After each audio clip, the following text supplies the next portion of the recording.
वाढून ज्या आला आहात आणि तुमचा सन्मान करण्यासाठी ज्या लताताईंनी, सुनीलजींनी या तुम्हाला सगळ्यांना आदरपूर्वक आमंत्रण देऊन इथे सन्मान करण्यासाठी बोलवलेलं आहे, सर्वप्रथम मी त्यांचं खूप खूप मनापासून स्वागत करते आणि धन्यवाद मानते ह्या सगळ्या बहिणींकडनं. मी देवाभाऊच्या एका वाक्यात ऐकलं होतं की आजकाल देवाभाऊंना सगळेजण देवाभाऊ देवाभाऊ म्हणतात. तर त्यांना विचारलं तुम्हाला आवडतं गाव हे गाव?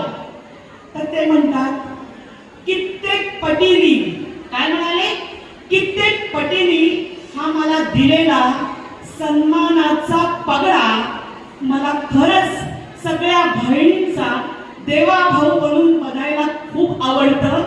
कारण एक भाऊ ज्या वेळेस बहिणींची जबाबदारी त्याच्या खांद्यावर घेतो त्यावेळेस त्याच्याकडे नेहमी एकच असतं की नाही, मला जबाबदार व्यक्ती बनून मला काम करायचंय, कारण मला माझ्या बहिणींना न्याय द्यायचा आहे.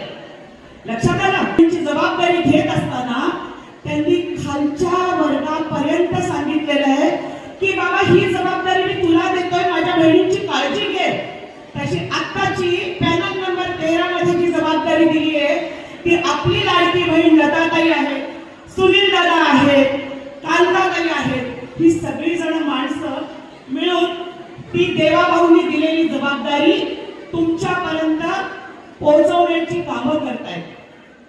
आपल्याला कोण माहिती आहे तुमच्या घरापर्यंत पोहोचणारी व्यक्ती कोण आहे?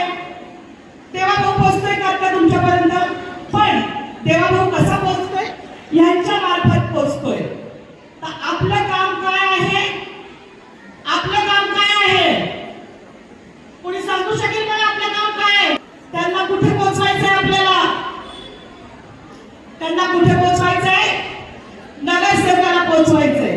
तर मी महिला म्हटली की संघर्ष, महिला म्हटली की न्याय, आणि महिला म्हटली की घरातलं उच्च स्थान असलेली न्याय निवाडा करणारी म्हणजे महिला. आज मी खरं सांगते की ज्या वेळेस महिला स्वतःची कर्म करत असते, मुलाकरता करते, भावाकरता करते, आई वडिलांकरता करते,